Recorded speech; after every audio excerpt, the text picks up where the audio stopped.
Ok, buenas tardes. ¿Cómo están? ¿Me confirman? Buenas tardes, profe. Aquí sobreviviendo el COVID. ¿Sí me escuchan bien? Bien, profe, buenas tardes. Gracias, buenas tardes. Eh, ok, entonces, lo primero que quería decirles era que ya está, ya está en el aula virtual su examen. Entonces, la próxima semana tendremos el examen.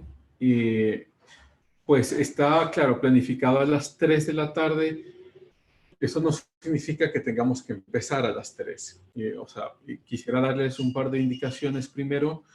Entonces, mi recomendación, porque si ustedes, o sea, a las 3 ya está habilitado el examen, ¿no? O sea, la próxima semana ustedes entrarán al aula virtual, igual que están entrando este rato al Zoom, entrarán también al Zoom, porque primero les tomaré la lista y luego de tomarles la lista entraremos al aula virtual a dar el examen.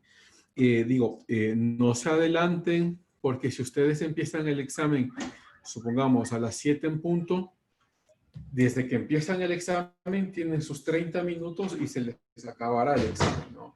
Entonces, preferiría yo que lo empecemos un poco después, o sea, digo, a las 3, ¿no? Empezaríamos por ahí 3:10, tal vez 3:15 hasta tomar la asistencia, y entonces ahí sí le dan ustedes el clic a empezar y empiezan el examen. Lo había puesto por 30 minutos, hoy lo cambié en la mañana, lo pusimos 35 minutos, son 25 preguntas, entonces está bien, es el tiempo adecuado, ¿no? Es decir, se tomaría más o menos 1 minuto 20 segundos, 25 segundos creo, y por pregunta, que es el estándar, ¿no? Eso es lo que se suele hacer. O sea, usted tendría la oportunidad de leer la pregunta 2 veces, de leer las respuestas 2 veces y escoger pensando y seguir. Ahora, también no es un tiempo tampoco muy largo como para decir, voy a ayudar a mis compañeros, a ver qué me dicen por el chat o por el WhatsApp, a ver qué preguntas están. Si es que se dedican a eso, muy probablemente no van a terminar la prueba.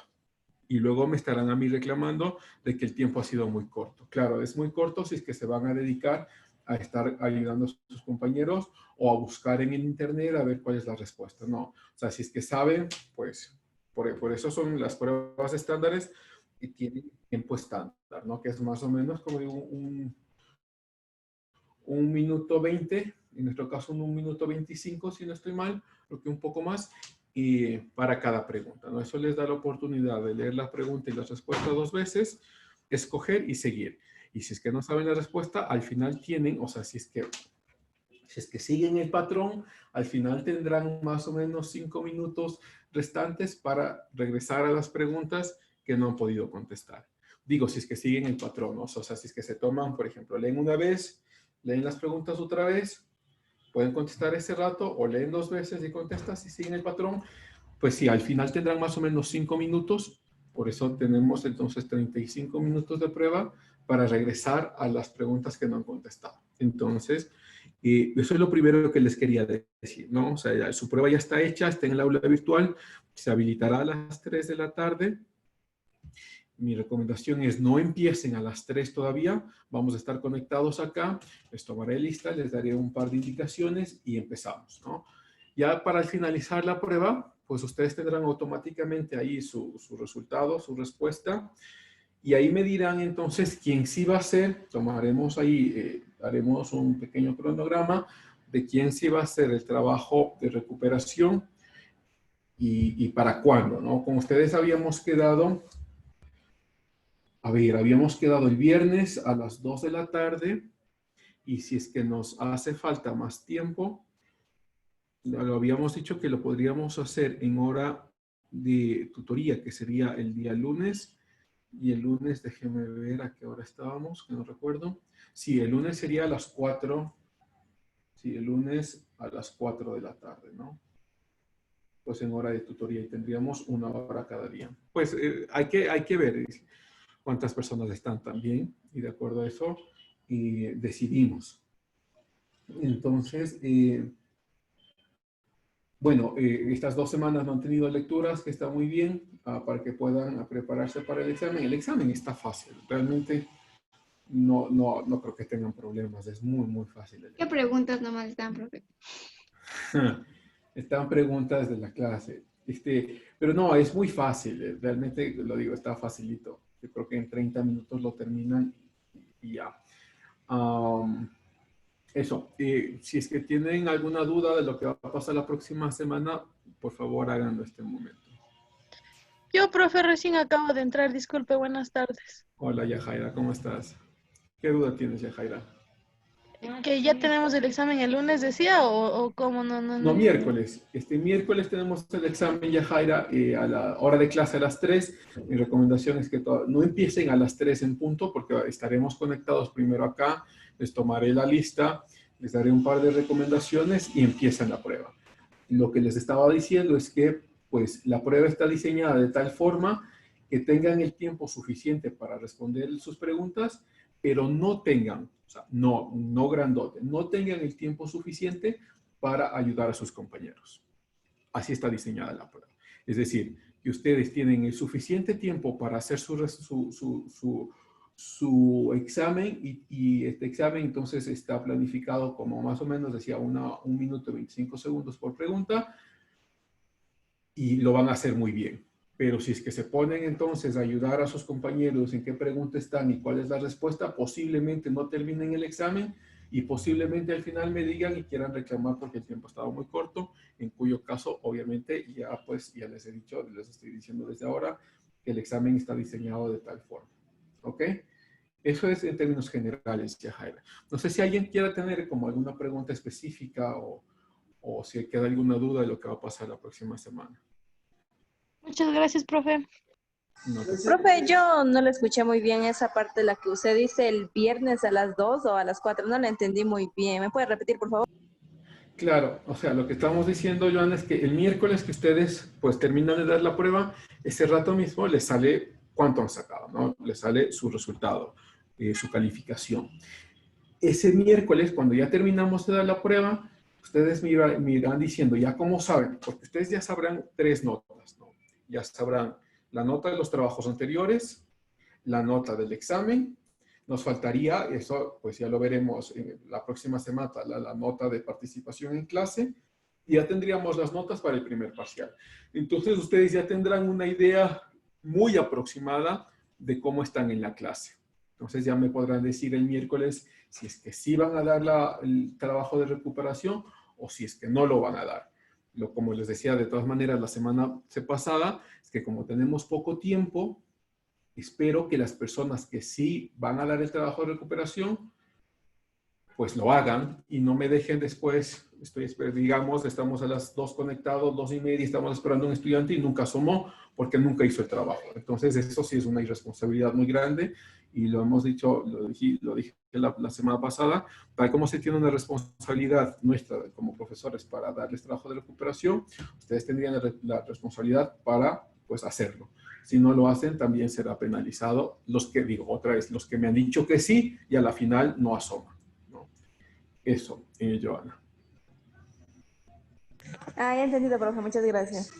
Ok, pues dígame si es que está todo claro o tienen alguna consulta, ¿no? Parece que todo claro, profe. Ok, gracias, Pablo. Profe, disculpe, ¿en dónde está el Sí. trabajo de recuperación? Más o menos, ¿cuánto tengo que ver? El trabajo de recuperación está en el aula virtual. Es la tercera lectura, es la lectura de Norberto Bobbio. Entonces, no tienen que hacer un trabajo escrito, no tienen que mandarme nada ni subir nada al aula virtual, sino hacer la presentación oral en el día que les toque. Ah, ya. Con razón que no encontraba nada que subir, por eso decía. Ya listo, No, profe. sí, no hay nada que subir, por eso no hay nada que subir. Entonces, lo que sí van a tener es la lectura. ¿Y cómo ¿Ok? sería eso de presentarlo al oral, profe? ¿Le decimos a usted y ahí nos dice cuándo nos toca o cómo? Claro, el miércoles me dirían y haríamos un cronograma a ver si es que les toca el viernes o el lunes. Como tendríamos 1 hora tendríamos el viernes y 1 hora el lunes. Y ya, entonces ahí veremos qué día, o sea, la idea de hacer el cronograma es que, por ejemplo, te toca 2:30, no tengas que estar esperando la media hora antes, conectada la media hora antes o conectada la media hora después para ver si es que te toca y te tocaba, ni a ver si te conectas todo el viernes o todo el lunes, ¿no? Por eso queremos hacer el cronograma. Por ejemplo, te decimos, oye, te digo, te toca el viernes 2:30 y te conectas entonces 2:30 y puedes retirarte, ¿no? Entonces, por esa es la idea de que el miércoles me puedan decir quiénes sí lo van a hacer. Ah, ya, disculpe, gracias, profe. Ok, no, tranquila, Yajaira, no hay problema. Eso. ¿Nada más? Ok, entonces déjenme tomo lista y empezamos. Lo Urdes, Presente, profe. gracias. Mauricio Buñay, Presente, profe. gracias. Cristian Carala, Buenas tardes, profe, presente. gracias. Cristian Mauricio Calderón. Presente, profe. ¿Cómo sigues, Mauricio? Ya bien, ya trabajando, profe. Ok, Ya, normal. gracias, mejor. Qué bueno, Mauricio. Jessica Cayambe, Presente, profe. gracias. Pablo Chávez, Presente, profe. gracias. Yajaira Clavijo, Presente, profe. gracias. Patricia Cruz, Presente. gracias. Andrea Cuesta, Presente, profe. gracias. Dayana Erazo, Presente, profe. gracias. Karina Fernández, Presente, profe. Buenas tardes. buenas tardes. Iván Guashpa, Presente, profe. gracias. Joana Huebla, Presente, profe. gracias. Soy la Inca. ¿Soyla está conectada? Sí, profe, sí está Presente, profe. Ok. Silvana Márquez. Sí, aquí estoy presente. presente, profe. Ok, espérense. Soyla, ¿puedes decirme otra vez? ¿Estás por ahí, Soyla? Acabo de responder, profe. Creo que su internet está mal de ella. Sí está es que yo no la veo. Sí está conectada. Ah, sí está. Sí está. Ok. María José Melendres. Presente, profe. Ok, gracias. Valeria Mesa. Valeria. No la veo conectada. Ok. Ricardo Muñoz. Presente, profe. Gracias. Segundo Paca. Segundo. Segundo, tampoco lo veo conectado. Ok. Mónica Pilco. Presente, profe. Gracias. María Augusta. Presente, querida profesora. Gracias, María Augusta. Mary. Presente, profe. Buenas tardes. Buenas tardes. Iván Andrés. Presente, profe. Gracias, Pamela Trujillo. Presente. Gracias. Y Jesús Villafuerte.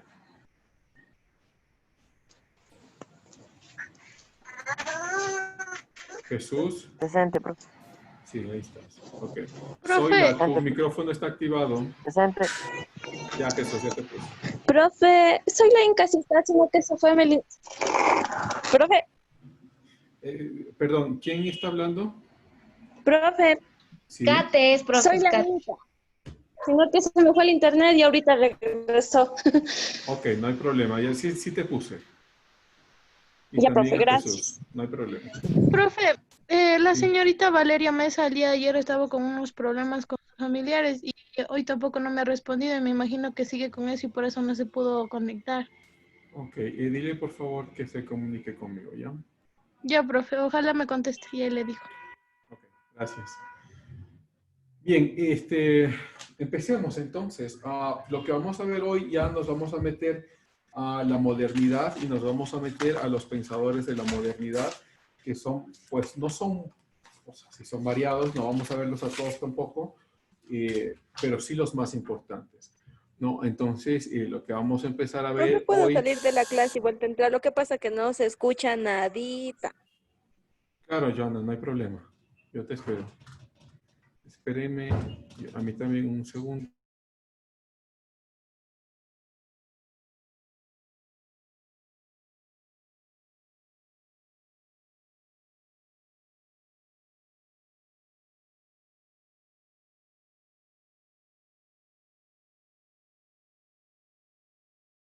Ya. Listo, entonces empecemos. Hoy vamos a hablar de Thomas Hobbes, ¿no? Les voy a poner en el chat cómo se escribe. Y ahí están las fechas, ¿no? Bueno, Thomas Hobbes vive, pues sale como, es uno del resultado del Renacimiento y de la Reforma, ¿no? Porque, a ver, si ustedes recuerdan un poquito de lo que pasó en el siglo XVI y en el siglo XVII, es que en el siglo XVI, pues aparece este movimiento del Renacimiento que lo hace más, en principio, como un mensaje artístico en contra, bueno, pongámoslo en contra, pero realmente era como un poco de separación que estaban buscando de toda la influencia que habían tenido de la religión católica o de la iglesia católica en todo caso, de la política, ¿no? Entonces, en principio sale como un movimiento, renacimiento, un movimiento italiano artístico, pero rápidamente se va a otras áreas, rápidamente se va pues a la filosofía, a la política, incluso a la ciencia, e intenta, como decimos, separarse, ¿no?, de la influencia que tenía la Iglesia Católica. Pero luego, casi simultáneamente, hay uno de los eventos más importantes en la historia,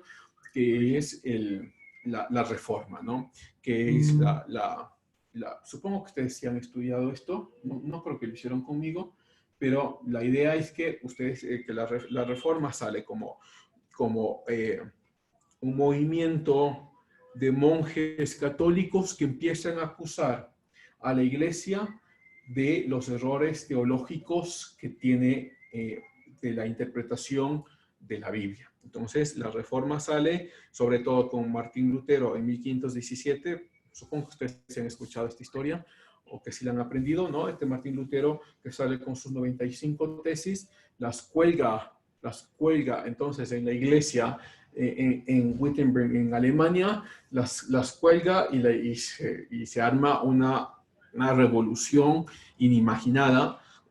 Y esta no es una revolución violenta ni militar, pero es una revolución que encuentra divisiones políticas muy fuertes, ¿no? Es decir, por un lado, los príncipes alemanes del norte que apoyaban mucho a la Reforma protestante porque estaban ya cansados de la influencia política que tenía la Iglesia Católica, y por otro lado te encuentras entonces, claro, la Iglesia Católica que quiere seguir influenciando como lo ha estado haciendo en las últimas centurias, ¿no? Entonces sale la Reforma. Y esta reforma llega primero a Alemania, luego se viene a esparcir sobre todo a Francia, Suiza y luego a Inglaterra. Claro, en Inglaterra hay como Thomas Hobbes es de Inglaterra, ¿no? Entonces, por eso es importante este contexto. A Inglaterra surge no necesariamente como un movimiento religioso, como era al principio, pero sí como un movimiento político. Porque Enrique VIII, que quería divorciarse de su esposa, ¿no?, la Iglesia Católica no le permite divorciarse de su esposa, entonces él decide, bueno, ya que estamos aquí en la Reforma, vamos a crear nuestra propia iglesia. Y se crea la iglesia de forma, o sea, si hay una influencia teológica, sí, pero mayoritariamente política, se crea la iglesia anglicana, ¿no? Entonces, esta iglesia anglicana se crea en el siglo XVII y para dar permiso, y esta iglesia anglicana da permiso entonces a Enrique VIII para que se divorcie. Me parece que la esposa era Ana Bolena. Se divorcie entonces de su esposa y pueda casarse con la otra, con la que quería casarse. Un amigo me decía un chiste hace mucho tiempo que les decía a sus alumnos, y él les decía, les voy a decir lo mismo que Enrique VIII les decía a sus esposas. No les aguanto más, nos veremos pronto. Porque a la final, Enrique VIII tuvo 5 esposas, ¿no? Se divorció 4 veces y tuvo 5 esposas, y además que me parece que más allá de 18 hijos y demás. Pero bueno, entonces este es y claro, al mismo tiempo hay un intento de estos sí, de los protestantes que están en Inglaterra de formar una república. Y esto es extremadamente importante, porque estábamos viviendo entonces en regímenes autoritarios. Y en Inglaterra surge con un movimiento, no queremos más regímenes autoritarios, y esto es como el inicio también, pongámoslo de forma, por lo menos de fundamento teórico, es el inicio para lo que vendría después en la Revolución Francesa, ¿no? Con los pensadores franceses, igual que en la Revolución Americana, para el inicio de la democracia o el inicio de un intento de regresar o de recrear la república, ¿no? Y digo recrear, nunca hubo repúblicas tan fuertes. El único intento de república fue de Roma antes de Julio César, un intento que fue muy endeble, pero al fin y al cabo funcionaba de cierta forma, ¿no? Entonces, siglo XVII hay un intento de entrar a la república en Inglaterra, pero este intento es aplastado por toda la fuerza militar de los emperadores. Y después de tener una república, me parece que fue por unos 20 o 30 años de república, regresamos a las monarquías, ¿no? Entonces, en este contexto es que escribe Thomas Hobbes. Y Hobbes, entonces, escribe su famosa obra. Hobbes, claro, nace en Inglaterra, en un pueblo pequeñito, les voy a escribir acá, que se llama Westport. Bueno, ya no es tan pequeño, ¿no? Ahí está. Nace en Westport y escribe escribe algunas obras, entre ellas El Contrato Social, que hay es el primero que escribe el Contrato Social, de hecho, pero luego hay una réplica de este Contrato Social en otra obra que también se llama El Contrato Social, que le escribirá Rousseau, este famoso pensador francés, unos años después. Pero bueno, escribe El Contrato Social y luego escribe su famosísima obra, que es El Leviatán, ¿no? Alguien, por cierto... ¿Cómo se llamaba la obra? Perdón, profe. Sí, ya les pongo acá en el chat. ¿Alguien ha escuchado, o me puede decir qué es el Leviatán? ¿Lo pueden ver? Bueno, si ponen en Google, ponen Leviatán, les va a salir Thomas Hobbes. Pero ¿alguien sabe qué es el Leviatán?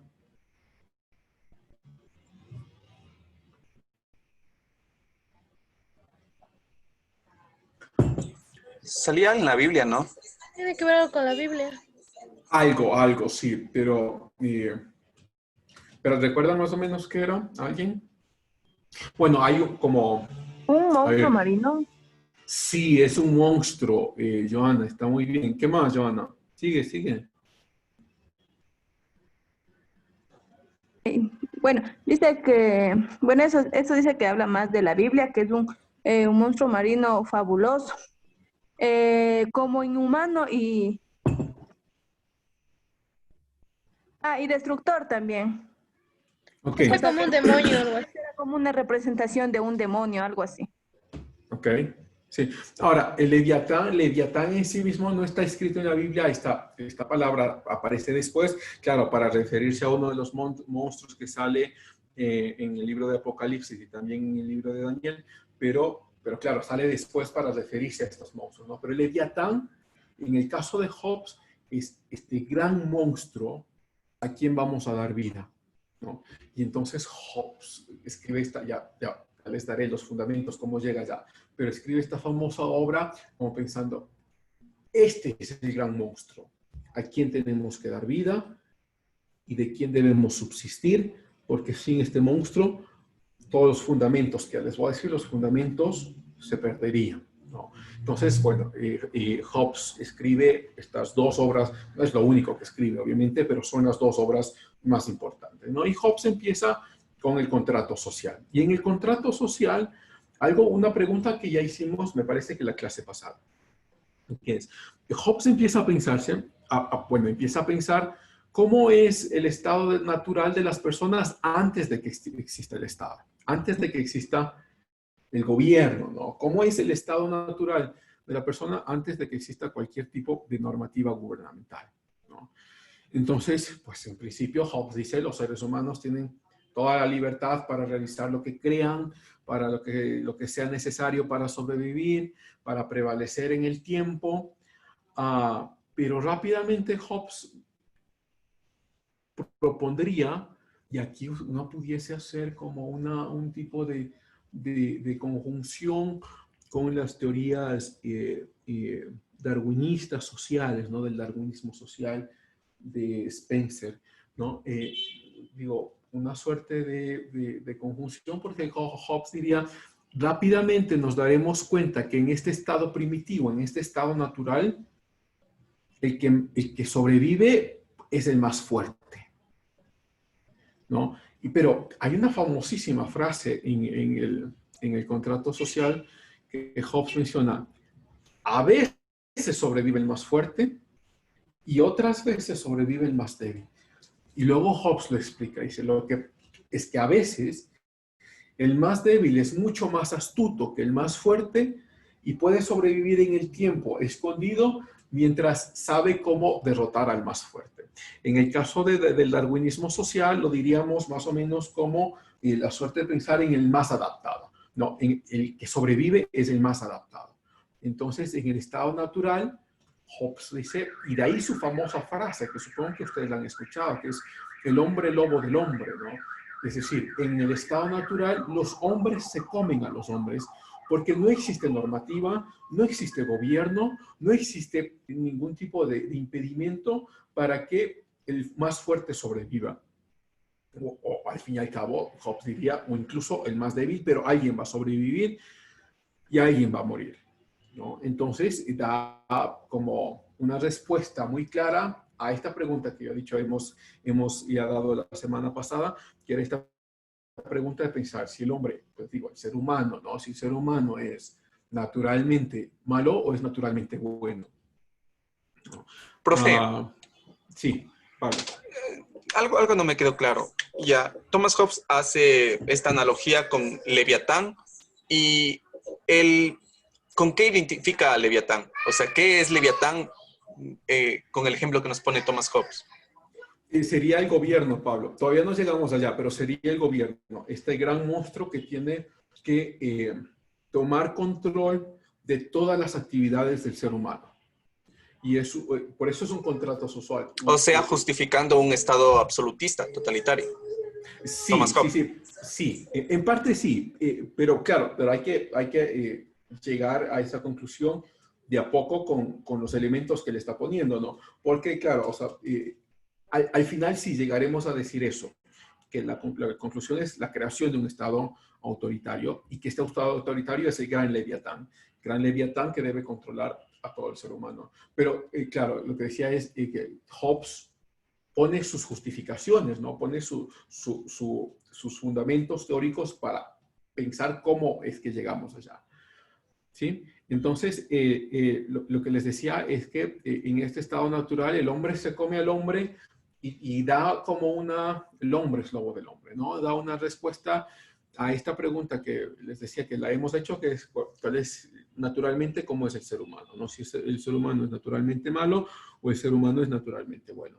Bueno, Hobbes respondería, es obvio la respuesta ya de Hobbes, ¿no? El ser humano es naturalmente malo.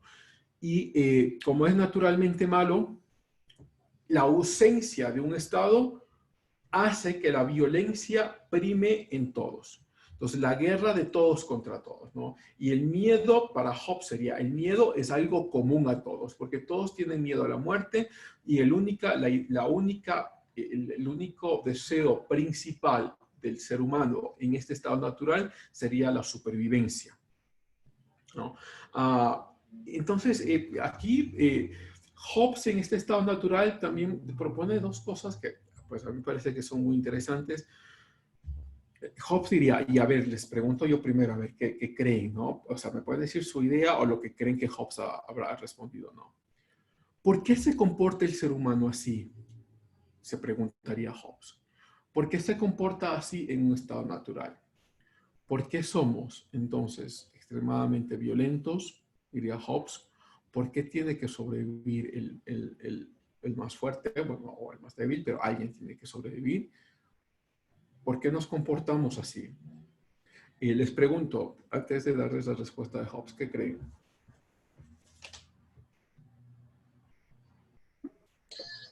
Por nuestra naturaleza mismo. ¿Podrías desarrollarlo, Pablo? ¿A qué te refieres con naturaleza? ¿Sí se me escucha? ¿Sí? Sí, sí, sí. Ya, no sé, pensándolo un poco, es como nosotros vemos la naturaleza, ya el reino animal, incluso el reino vegetal, ¿no?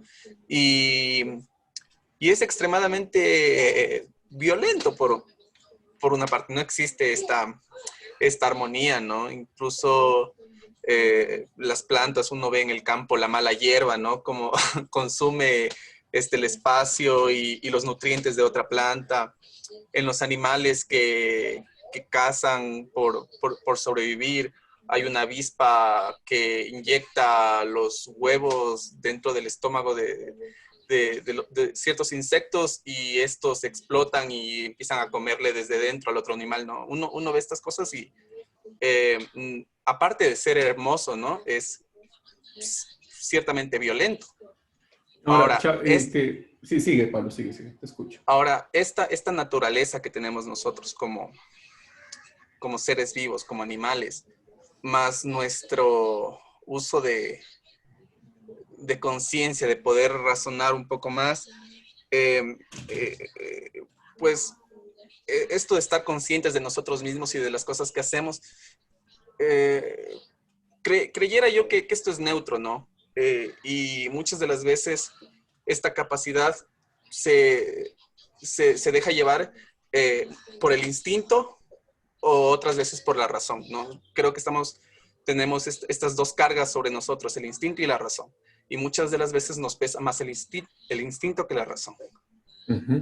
Okay. Eso sería mi opinión, profe. Ok, gracias, Pablo. Es muy interesante lo que has dicho, ya lo voy a comentar. ¿Alguien más quiere hablar o dar un intento de respuesta? Bueno, profe, no sé, pero bueno, lo que yo pienso es que, ¿por qué tenemos como quien dice esa relación? Es por lo que había, o sea, desde antes mismo había lo que es la relación con Satanás. Y entonces es como que Dios dice, les voy a dar un castigo y que acabe con la humanidad. Entonces es como que se empieza Joana, el daño, algo así. Ok, déjame, te hago un par de preguntas de ahí. Cuando tú dices teníamos una relación con Satanás, ¿puedes explicar eso, por favor? Bueno, como en sí eso de Leviatán habla en Génesis. Entonces, en el principio creó Dios los cielos y la tierra, la humanidad y todo eso.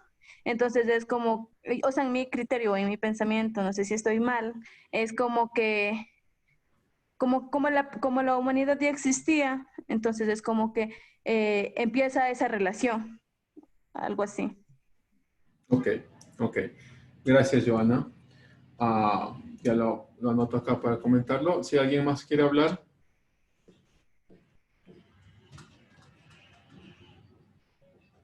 Bueno, o sea, vamos a ver lo que ha dicho Pablo sobre nuestro estado natural, ¿no? De hecho, mismo Hobbes lo responde de algo de cierta forma, de cierta forma similar, ¿no? Porque claro, por cierto, esto también es interesante ponerlo como en el contexto histórico. Hobbes sí era creyente. No se está seguro si él era protestante o anglicano, pero sí era creyente, ¿no?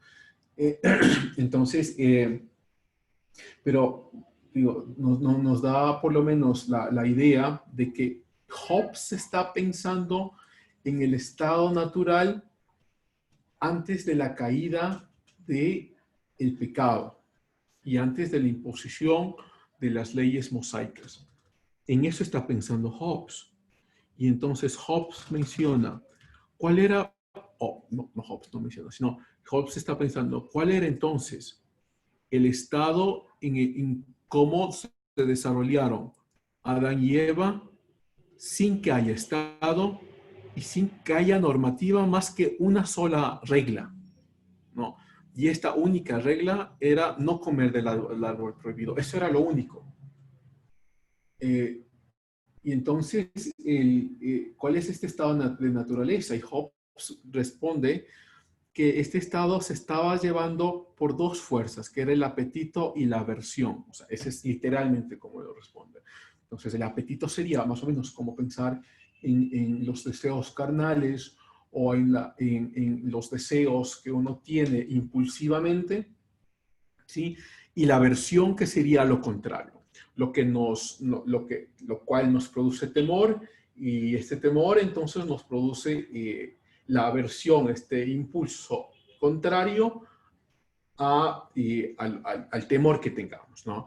Entonces, Hobbes responde muy rápidamente que es, o sea, ¿por qué nos comportamos así? Nos comportamos así por el apetito y la aversión.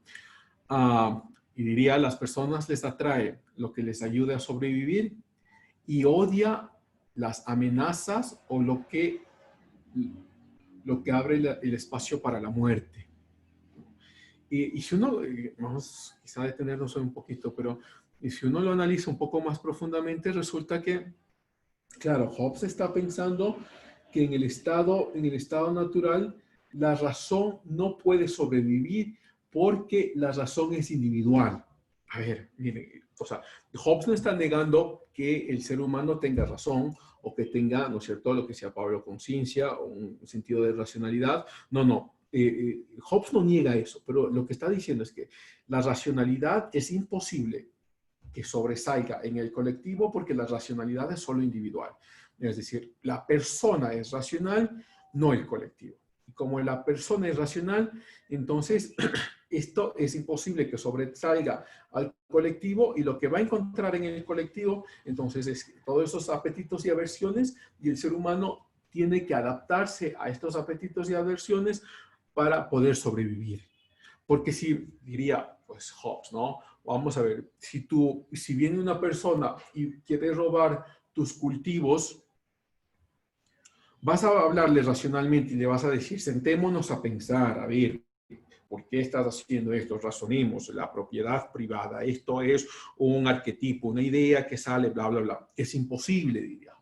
No puedes razonar con la gente, o sea, porque la racionalidad es individual, no es colectiva, ¿no? Entonces no puedes razonar con la gente, y como no puedes razonar con ella, te impulsa a adaptarte a ella.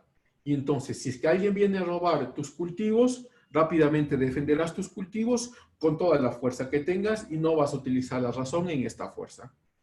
Entonces, la idea de Hobbes es que antes, en este estado natural, estamos siendo movidos otra vez por el apetito y la aversión. Si quieren ponerlo en términos un poco más coloquiales, sería como por el amor y el odio, ¿no? Y estas dos fuerzas o estas dos pasiones, o en términos psicológicos de Freud sería, estas dos pulsiones nos ayudan a sobrevivir, ¿no? Y entonces, ¿qué es lo que amenaza la supervivencia del ser humano? La maldad del mismo ser humano.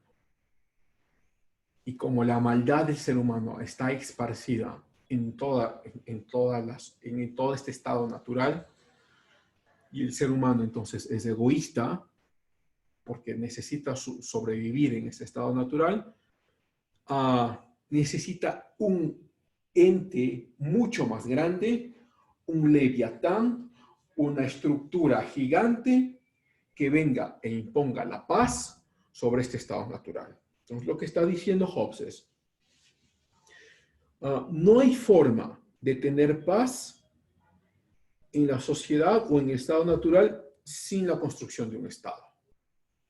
Y esto es el contrato social, entonces, del que habla Hobbes. Hobbes dice, claro, estamos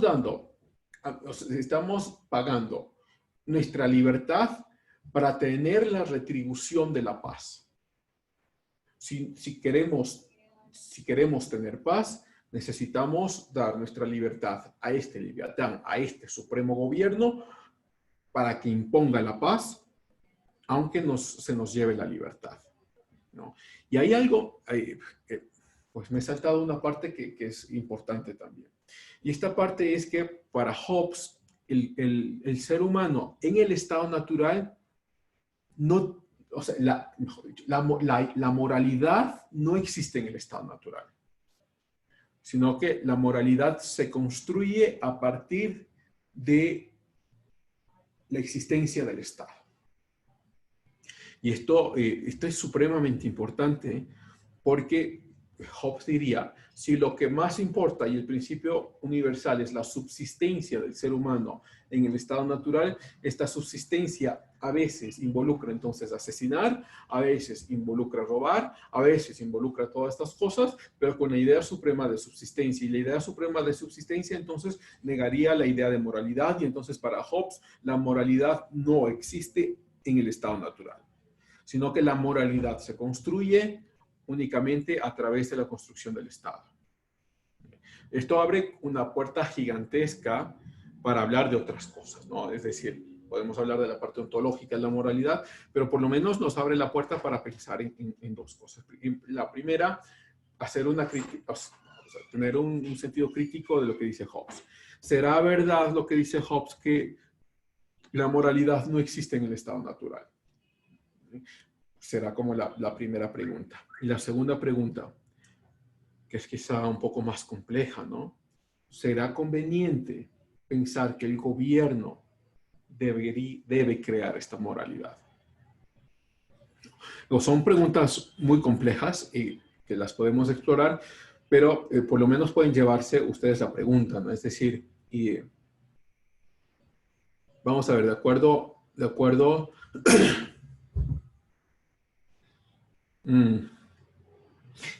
Y es que el contexto es importante. No les decía que Hobbes era entonces creyente, y esto es importante porque Hobbes está pensando en Adán y Eva, ¿no?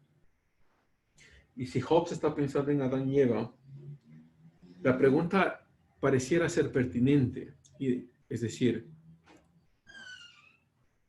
¿existe el pecado si es que no hay ley entonces que diga qué es pecado? Es decir, en el caso de Adán y Eva, ¿existe el asesinato antes de la creación de la ley que diga no matar? Lo mismo está pensando Hobbes acá al principio, ¿no? Es decir, en el estado, en el estado natural, ¿existe la moralidad si es que las leyes no existen que digan que eso es moral? ¿No? Y entonces, pues, digo, abre un espacio gigantesco, ¿no? Para poder pensarlo. Y las posiciones son como muy claritas, ¿no? Digo, la primera posición es pensar que no, que la moralidad no existe hasta que pues, la ley lo diga o que la normativa lo diga, ¿no? Y Hobbes está pensando otra vez como en Adán y Eva. El pecado entonces no existiría si es que alguien hace... Claro, que, digo, en el relato no existe este ejemplo, pero lo podemos pensar, ¿no? En el caso de Adán y Eva, si es que hubo un asesinato, el asesinato no pudo haber sido culpado como pecado porque no existía la legalidad, no existían las leyes que digan que eso es pecado. Esa sería como una de las posiciones, ¿no? La otra posición sería lo contrario, es decir, pensar que la moralidad siempre existió independientemente de la legalidad. Y entonces, si uno extrapola eso al caso de Adán y Eva, sería igual. O sea, el pecado siempre existió, a pesar de que no se haya dicho que existe el pecado, ¿no? Y entonces, pues por lo menos nos abre el espacio también a pensar en otras cosas, ¿no? Es decir, en el caso de la legalidad, ¿puedes culpar a alguien de algo que no ha sido prescrito legalmente? O sea, nos deja por lo menos abre el espacio para pensar en ciertos puntos controversiales ahí, ¿no? Es decir, pongámoslo en el caso, si ustedes recuerdan las constituciones, que supongo que ustedes sí la han visto algún rato, las constituciones en Ecuador, ¿no?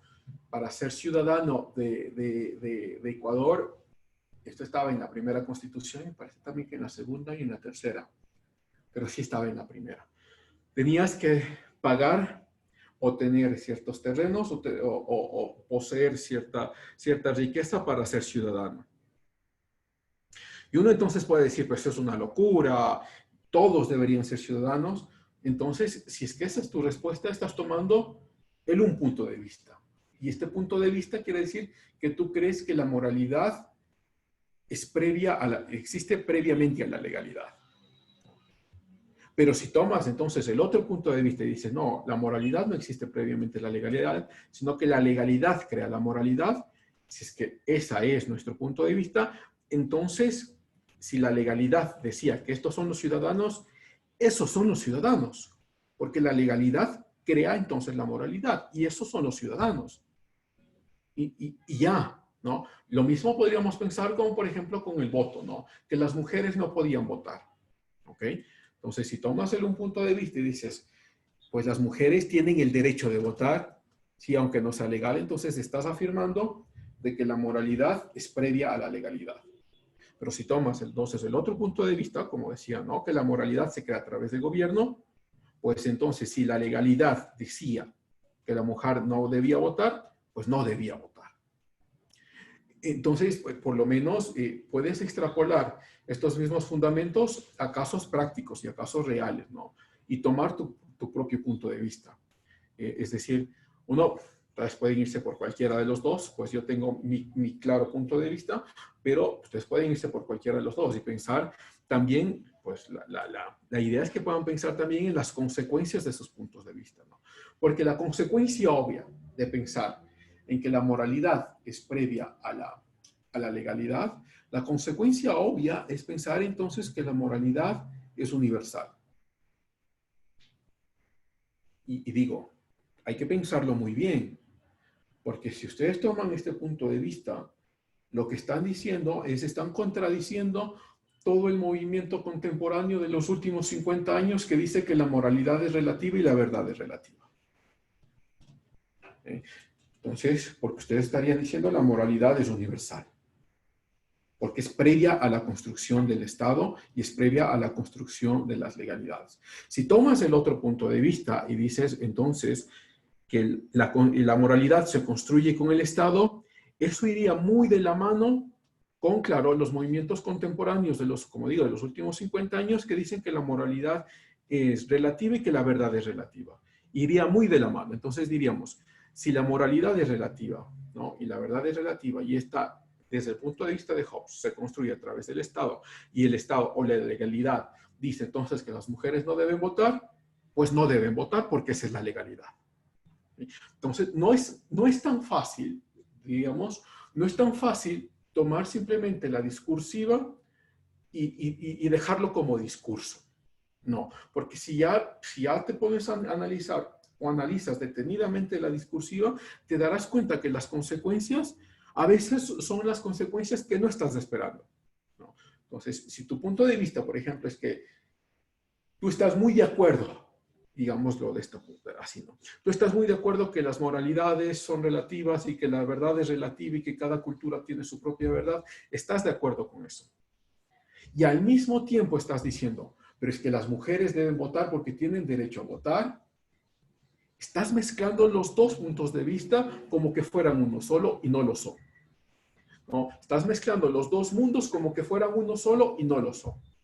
Estás como diciendo, la verdad es absoluta cuando me conviene, pero la verdad es relativa cuando me conviene. Entonces, claro, uno tiene que pensarlo muy detenidamente porque cualquiera de estos puntos de vista tiene sus repercusiones obvias, ¿no? Digo, no sé si tan obvias, no sé si sean tan obvias, pero por lo menos puedes pensar en esta repercusión. Si crees que la moralidad entonces es previa a la legalidad, la otra repercusión sería, por ende, que la legalidad debe someterse a la moralidad y no la moralidad a la legalidad. A ver si me siguieron. Digo, si tomas este punto de vista, ¿no? Le dices, la moralidad es previa a la legalidad. Si es que tomas ese punto de vista, entonces la legalidad debe someterse a la moralidad. Porque la moralidad es previa y es universal. Y la legalidad cambia cada rato. Si tomas el otro punto de vista, dices que la legalidad construye la moralidad, entonces en este otro punto de vista, la moralidad debe someterse a la legalidad. Y lo que no sea legal no es inmoral. Entonces, si es que no, vamos a decir, ponerlo así, en este punto de vista, ¿no? Si la violación entonces no ha sido prescrita legalmente, no es inmoral. en este otro punto de vista, si la violación no ha sido prescrita legalmente, aunque no esté en la legalidad, sigue siendo inmoral. Pero si es que tomas este punto de vista, estás aceptando inconscientemente que la moralidad es universal. Y tú dices, bueno, pero es que yo sí creo entonces en que cada cultura tiene sus verdades, creo que cada cultura tiene su propia moralidad y bla, bla, bla, bla, bla. Pues, o sea, sí puedes decirlo y tienes toda la libertad de decirlo, ¿no? Pero si realmente quieres pensarlo, por lo menos coherentemente, te darás cuenta rápidamente que estás mezclando los dos, ¿no? Y no podrías mezclar los dos. Entonces, por eso Hobbes también caería, ¿no?, en la misma contradicción.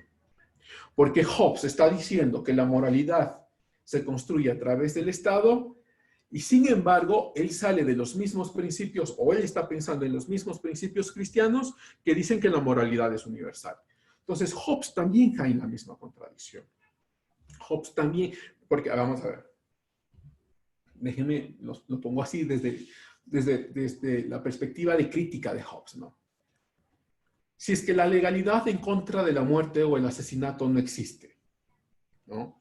No existe la legalidad en contra del asesinato, por ende, el asesinato no es inmoral. Si es que estamos en este estado del estado natural, ¿por qué Hobbes piensa entonces que el asesinato está mal? ¿Por qué piensa Hobbes que la muerte está mal? Eso es una obvia contradicción. Por lo menos como yo lo veo. Es una obvia contradicción. Porque está mezclando, está diciendo, el asesinato está mal y esto tenemos que detenerlo, y para detener esto necesitamos el supremo gobierno.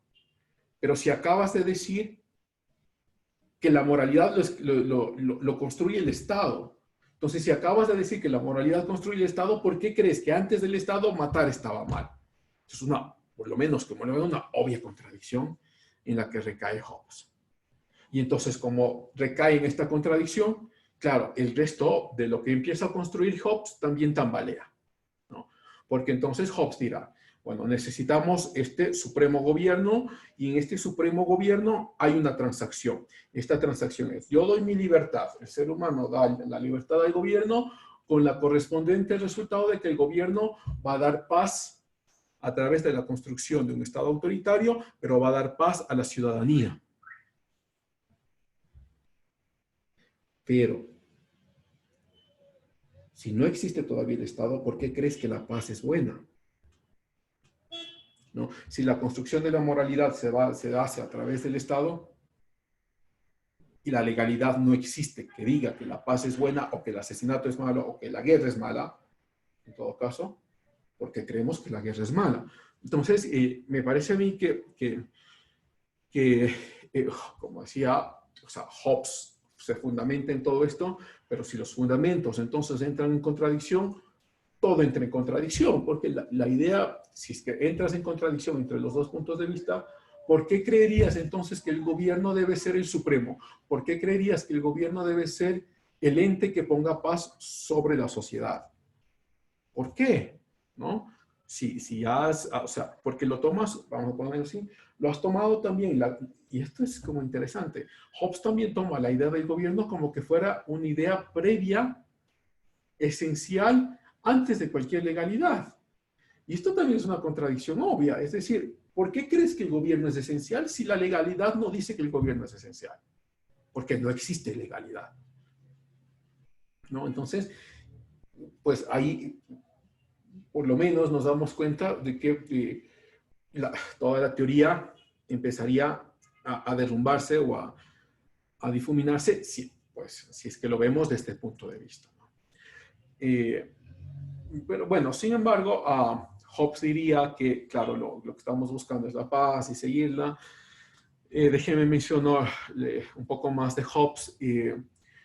Para Hobbes, entonces, una de las leyes de la naturaleza es que estamos dispuestos a abandonar nuestra actitud hostil, en tanto y cuanto otros abandonen la misma actitud y, por ende, puedan aceptar la creación de un Estado, ¿no? A ver, antes de mencionarles lo que sigue, les escucho. Sí, a ver si es que alguien tiene algún comentario o alguna pregunta, o díganme qué les parece lo que está pasando con el pensamiento de Hobbes. Podríamos decir, profe, que esta moralidad se va descubriendo, se va perfeccionando a través del tiempo. Es decir, hace 500 años teníamos ciertos indicios de que la gente debería ser libre, ¿no? Pero con ciertas falencias también, pero esto a través de los años se ha ido perfeccionando, sí, perfeccionando sería la palabra. Claro, Claro. Ahí tendrías como quizá dos puntos interesantes de vista, ¿no? Dame un segundo, porque... todavía has escrito, Pablo, del principio, lo acabo de ver, disculpa, el principio de no contradicción. Ok, Joana, no hay problema. Y, bueno, pues sí, o sea, a ver, vamos a ver. Digo, por lo menos lo que tú mencionas abre también el espacio como a dos puertas, ¿no?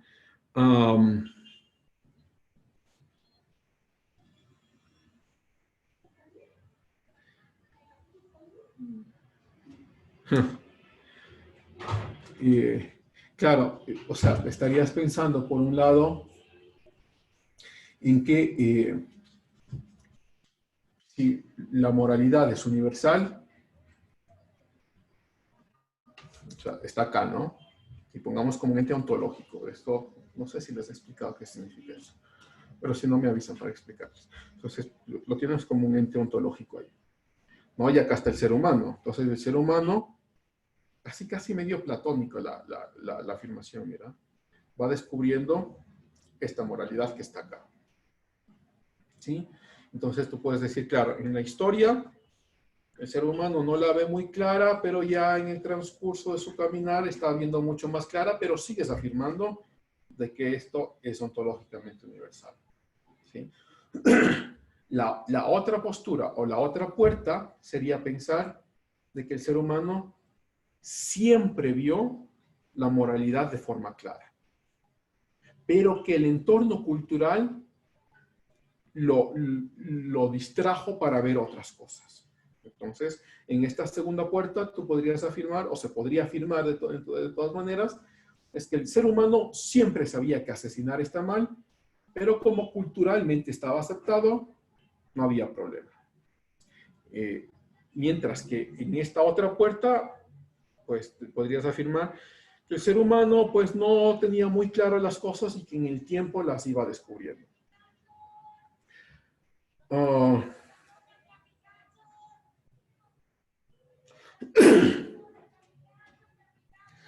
Yo pensaría que se podría mezclar las dos. Es decir, que hay cosas que el ser humano siempre supo que estuvieron mal, y hay cosas que las vamos descubriendo, pero que son ontológicamente universales. ¿Sí? Es decir, creo que sí se podría mezclar las dos. Por ejemplo, la muerte, digo, el asesinato, me parece a mí que es muy claro de que siempre estuvo mal, aunque culturalmente lo aceptemos. Me parecería ahí que también la dignidad de todo ser humano, ¿no? Es decir, si tú hablamos de la muerte, o sea, del asesinato, pero el asesinato a todo ser humano, porque si uno regresa un poco a la Grecia o a la Roma antigua, pues nos damos cuenta rápidamente que, claro, sí tenían, o incluso las primeras civilizaciones, ¿no? Sí tenían un alto valor por la vida, pero era solo la vida de los ciudadanos. No era la vida de los esclavos, no era la vida de las mujeres y peor la vida de los niños. Entonces, creo yo que me parece a mí que eso ontológicamente siempre fue claro, pero claro, nuestras culturas nos llevan a pensar de todo y quizá ese es mi mayor, y esto ya es como una inferencia muy personal nada más. Quizá ese es como mi mayor mi mayor pelea interna, ¿no? Es decir, yo no estoy de acuerdo con muchas cosas que pasan en la cultura y es como la pelea interna de no adaptarte, ¿no? No te adaptas a eso porque no crees que está bien, ¿eh? A pesar de que todos lo digan, a pesar de que todos los movimientos sociales piensen que bla, bla, bla, bla, bla, bla, o que todos los políticos, no. Creo que, claro, o sea, pero ese es como tomarla una postura, ¿no? Que, claro, me parece a mí que es obvio que, o que está claro para ustedes de que yo tengo una postura clara ahí. Pero de todas maneras, sí, abre esa posición. Ahora, la otra posición que sería como contraria a estas dos puertas que yo he abierto acá es la otra, ¿no? Pensar de que no hay moralidad, lo que pensaba Hobbes. Claro que hay contradicción ahí, como ya lo hemos mencionado, y que esas ideas de moralidad se van construyendo. Y eso sí va muy de la mano, por cierto, que eso lo veremos, pues si Dios permite, en 2 semanas, quizá un poquito más, que eso sí ya lo veremos con el materialismo dialéctico, que es decir, que como la construcción de la moralidad es simplemente cultural, entonces las culturas crean su propia moralidad, y como crean su propia moralidad, tienen su propia legalidad, y todas, entonces, pues, de cierta forma, deben ser apreciadas o incluso alabadas, ¿no? Pues creo que ese punto de vista, tal como lo estamos viendo actualmente, cae en la misma contradicción, ¿no? ¿Por qué vamos a alabar algo si es que ya has puesto la alabanza como un término ontológico, universal, y acabas de decir que estos términos ontológicos universales no existen, ¿no? ¿Por qué no odiarlos? ¿Por qué sí alabarlos? Es decir, ¿por qué alabar las culturas? ¿Por qué no odiarlas a todos? ¿Por qué? ¿Por qué has puesto amor a las culturas como algo universal? Entonces ahí es la misma contradicción, ¿no? Es decir, mezclamos los términos ontológicos. Por cierto, yo les decía, si es que no saben qué es el espacio ontológico, me dicen y les explico. Creo que sí lo he hecho, pero de todas maneras ahí lo pongo. Y entonces, pues, digo, mezclas las dos cosas otra vez, ¿no? Sí. ¿Qué es Joana? Pues Joana ya se fue, ¿no? Y pues mejor que se haya ido porque no recuerdo lo que dijo Joana. ¿Alguien más que quiera participar? Pues es que quiere recordarme a alguien qué es lo que dijo Joana.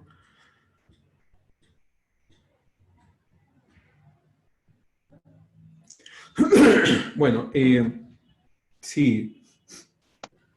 Profe, yo quería decir algo. Ya, O Jaira. sea, profe, verá, usted nos dijo que, o sea, que si no está escrito, o sea, no es parte de la legalidad, entonces no estaríamos haciendo bien. Pero entonces yo me pongo a pensar en esto de O sea, la de acuerdo a razón. Hobbes, ¿no? Claro, de acuerdo. Es que estamos hablando de él, ¿no? Entonces, pero yo creo que se basaría mucho en nuestra ideología.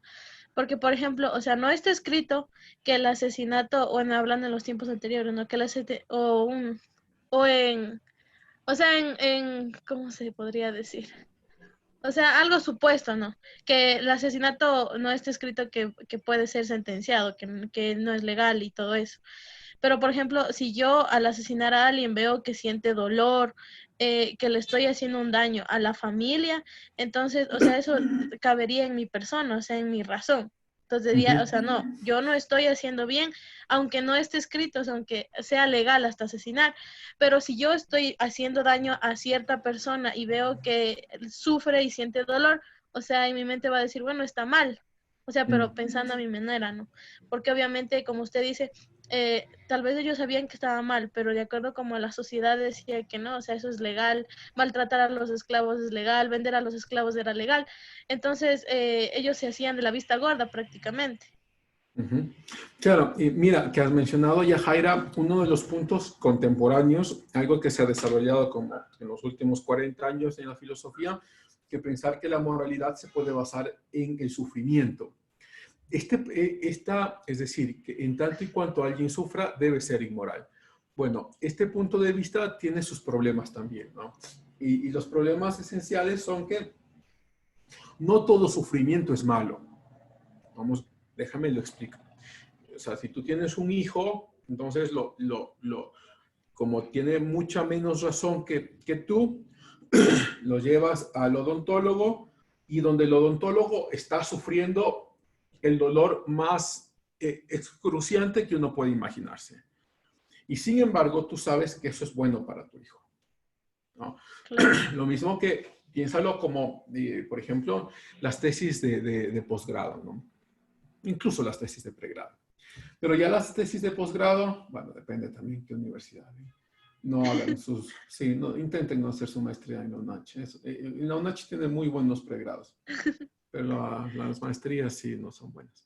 De todas maneras, cuando ustedes van a una buena universidad y hacen su tesis de posgrado, y si es que es una buena universidad, les aseguro que van a llorar. Y van a llorar porque van a sufrir. Van a sufrir porque no saben cómo escribir, no saben qué está pasando, bla, bla, bla, bla, bla, bla. Pero todo ese dolor es un buen dolor porque genera personas renovadas y con mayor conocimiento. Y cuando se gradúan, finalmente dirán, o sea, a pesar del dolor, yo me siento tan satisfecho por el dolor que he pasado, ¿no?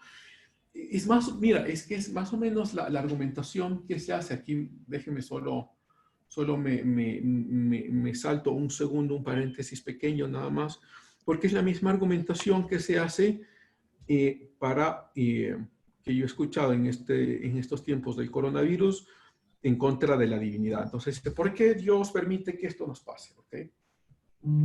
Pues resulta que si es que tomas entonces la misma argumentación, podrías decir, a pesar del sufrimiento que estamos viviendo, no sabes cómo vamos a salir después y puede ser que salgamos mucho más fuertes y más victoriosos que lo que empezamos. Pero como no lo sabemos, como somos los niños que estamos en el odontólogo y nos estamos quejando por el dolor que está produciendo el odontólogo, no sabemos qué bien nos está produciendo este dolor. Y no puede ser, pero qué bien nos puede producir la muerte. Sí, eso es sigue siendo como la pregunta esencial. No, pero también hablando sobre esto de la muerte, qué bien nos traería la muerte de alguien, también sería. Porque, sí, también, claro, ajá. Claro, porque por ejemplo, si vemos que un padre de familia maltrata a sus hijos, maltrata a su esposa y de cierta manera un vecino va y trata de defenderlo y sin querer lo mata, de cierta manera sí le está haciendo un bien a la familia, pues, o sea, porque imaginémonos un caso un poco más complejo. Mira, supongamos la misma familia, este excelente padre de familia que está viendo por sus hijos, pero resulta que sus hijos ya están como medio grandecitos, pero sigue siendo un excelente padre de familia, sale a la calle, se resbala y fallece. ¿Qué bien le puede traer la muerte a esta familia? Pues Claro. habrá que verlo, porque puede ser que eso obligue a sus hijos a madurar rápidamente y a tomar responsabilidad de sus vidas, y que eso, algo que no hubiese podido pasar si es que el padre hubiese seguido vivo. No, o sea, simplemente una argumentación ahí. Uno puede decir, pero no pueden pasar las dos cosas al mismo tiempo. A veces no. A veces las madres muy protectivas o muy protectoras no dejan que sus hijos desarrollen, y no es hasta que estén muy viejos hasta que sus hijos pueden desarrollar, y resulta que cuando ya quieren desarrollar o quieren madurar, sus compañeros que ya han pasado por este proceso de maduración están mucho más adelantados que ellos, ¿no? Porque tenemos, pues, o diríamos en este supuesto caso, tendríamos padres muy protectores que no nos han dejado madurar. Porque la idea de tener, bueno, aquí ya me voy a otro lado también, pero la idea de ser padre es que dejes a tu hijo también que se equivoque y que lo dejes enfrentar esas equivocaciones, ¿sí? Porque así lo ayudas a madurar, aunque enfrentar esas equivocaciones le duela muchísimo. Porque lo ayudas a madurar. Si no lo ayudas a madurar, entonces lo estás condenando, claro, le estás condenando a una vida de sufrimiento, porque algún rato ese padre no estará para protegerte, ¿no? Gracias, Yajaira. No sé si querías decir algo más, Yajaira. No, profe, pero, o sea, es que, o sea, me despiertan muchas ideas, ¿no? Todo esto. También eso que usted dice o sea, la madre debería dejarle madurar a su hijo, dejar de ser un poco sobreprotectora y creando esto que se llama la mamitis, que como le dicen, ¿no?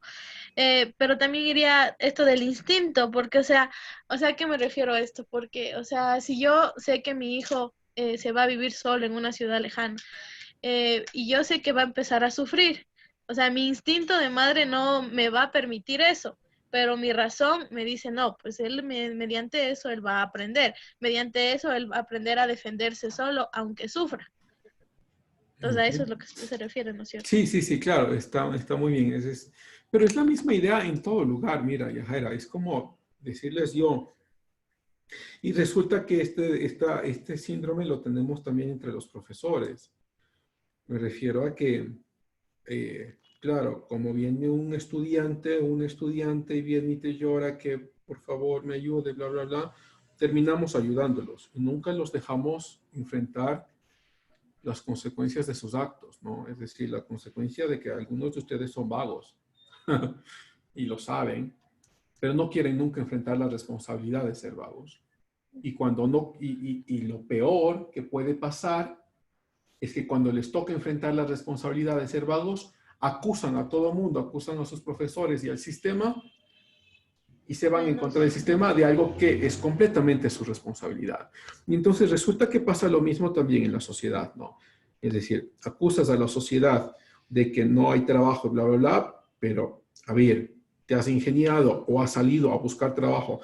Y uno puede decir, sí, cuando tú dices sí, claro, o sea, ese es un caso aparte. Tú has hecho lo que tienes que hacer.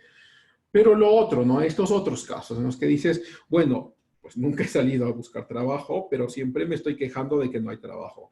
Nunca he intentado ser creativo para crear mi propio negocio, pero me estoy quejando de todas las empresas privadas que sí han sido creativos y sí tienen sus propios negocios, ¿no? Entonces, claro, resulta lo mismo, ¿no? Y cuando tienes una sociedad muy inmadura, me refiero a una sociedad que le gusta quejarse, lo que buscan es un estado protector. Lo mismo que pasa con nuestras familias, ¿no? Es decir, los hijos buscan un padre que siempre los proteja.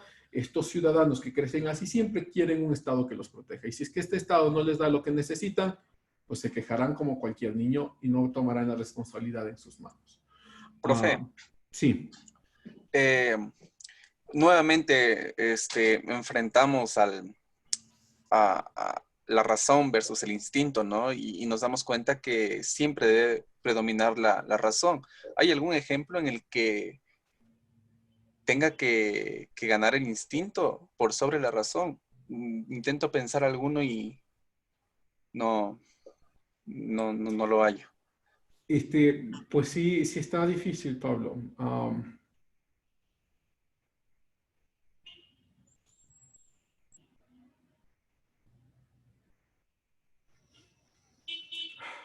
Pues vamos a ver, si es que, pues estoy pensando quizá, mira, esto no es un ejemplo como muy pertinente, pero déjenmelo. Hace unos años, ya serán unos 6, 7 años quizá, mis papis tenían una perrita, todavía la tienen y está muy viejita, una Shih Tzu, ¿no? Una de estas perritas pequeñitas. Y nos invitaron un fin de semana y fuimos a Colta, ¿no? Fuimos a la laguna de Colta. Y esta perrita le encantaba ir por todos lados, estaba disfrutando muchísimo. Y entonces justo cuando está al lado mío, yo estaba al borde de la laguna, está al lado mío, se cae en la laguna. Y no podía nadar. De hecho, tenía un problema de columna porque también tenemos, pues mis papás tienen un pastor alemán que es pues grandote, tienen la misma edad, y cuando crecieron juntos, la Shih Tzu le molestaba tanto que el pastor un rato se enojó, la cogió y la botó contra la pared y desde ahí quedó un poquito renguita. Pero ella, realmente fue culpa de ella porque ella le molestaba muchísimo. Pero bueno, entonces por eso no podía nadar y se estaba ahogando. Yo en mi intento de salvarla, porque estaba como a 1 metro, en mi intento de salvarla, porque ya, o sea, yo sí estaba como desesperado, porque le estaba viendo ahogarse, en mi intento de salvarla, me lancé a la laguna. Y para mí, quizá, para mi dicha, me había lanzado en un lugar donde yo sí puedo sí podía pisar, o sea, si era hondo, y yo llegué entonces a la parte honda, donde sí pude pisar y pude impulsarme de regreso. Entonces yo la había cogido y la había botado rápidamente y yo me estaba hundiendo y me impulsé y regresé, ¿no?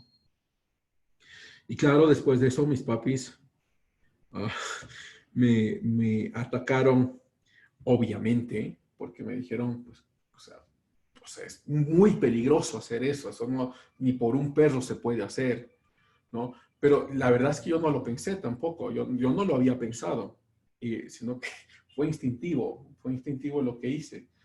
Y bueno, la perrita está viva, ya tiene 14 años, ha sufrido mucho también, porque dio un parto que fue muy feroz, la dejó discapacitada por varios meses, no podía caminar, se arrastraba. Luego le compraron unas botas con tratamiento, ahí pudo caminar, sí sufrió bastante, pero bueno, la perrita está ahí, está viva, ¿no? Bueno, podría como pensar en ejemplos como ellos, pero si uno lo basa en la razón, puede ser que incluso el instinto de supervivencia tenga bases racionales, ¿no? Y como tiene bases racionales, podrías justificarlo. Pero sí creería entonces que en cuestiones de emergencia, ahora que el instinto también se lo puede adiestrar, es decir, supongo que ustedes han leído ya mucho de esto de inteligencia emocional, y está muy bien, yo he leído a Garner y pues, ¿cuál es este otro que escribe? Pues ya se me vendrá el nombre. De inteligencia emocional, y lo que aprendes, no lean por favor estas tonteras de libros que salen ahí en los estándares, ¿no? Lean a los autores reales, ¿no? A los que sí investigaron sobre esto, ¿no? Y Garner es uno de ellos. Entonces, cuando yo leí a Garner, te das cuenta que sí puedes, o sea, sí puedes adiestrar tu instinto o tus emociones, y lo haces a través del uso repetitivo de la razón, y esta razón entonces tomará control cuando ya viene el instinto. Es como poner el ejemplo de los pilotos, ¿no? Los pilotos, cuando están en situación de emergencia con sus aviones, lo último que hacen es pensar, sino que ya automáticamente toman decisiones de qué es lo que hacer. Pero ¿por qué toman esas decisiones? Es porque han pasado miles de horas en entrenamiento racional, de que si es que pasa esto es lo que tenemos que hacer, ¿no?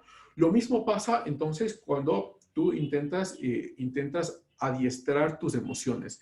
Pasas muchas horas pensando en cómo deberías comportarte, incluso poniendo como prioridades de esta forma debería comportarme en ciertos lugares o en ciertas situaciones. Cuando llegas a estas situaciones, tu razón ya ha tomado tanto control de tus emociones que ya sabes instintivamente qué hacer.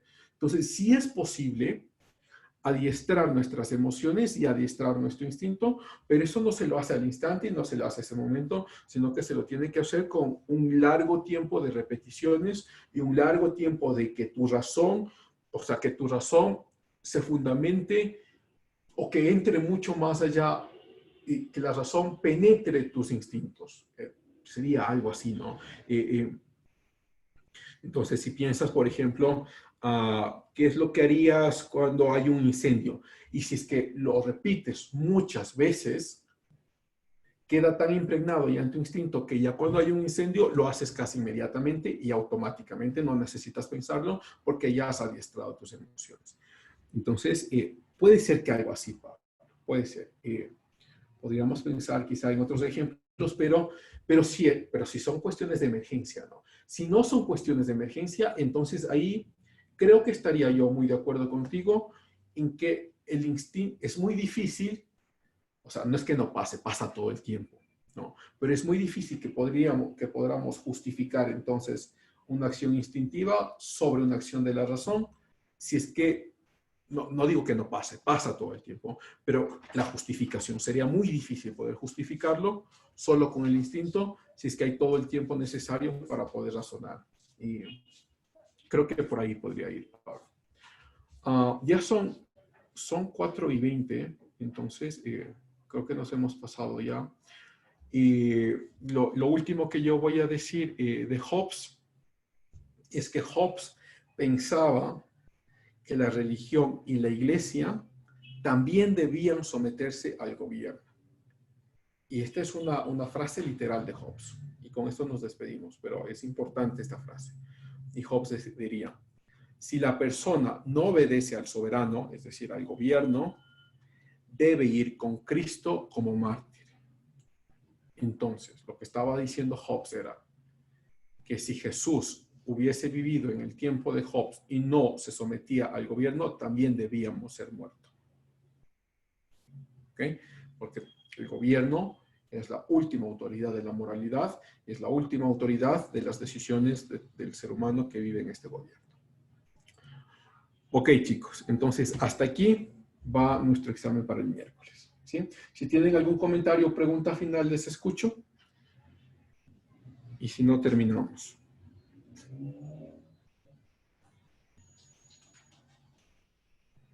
Al parecer no, profe. Ok, Jaira.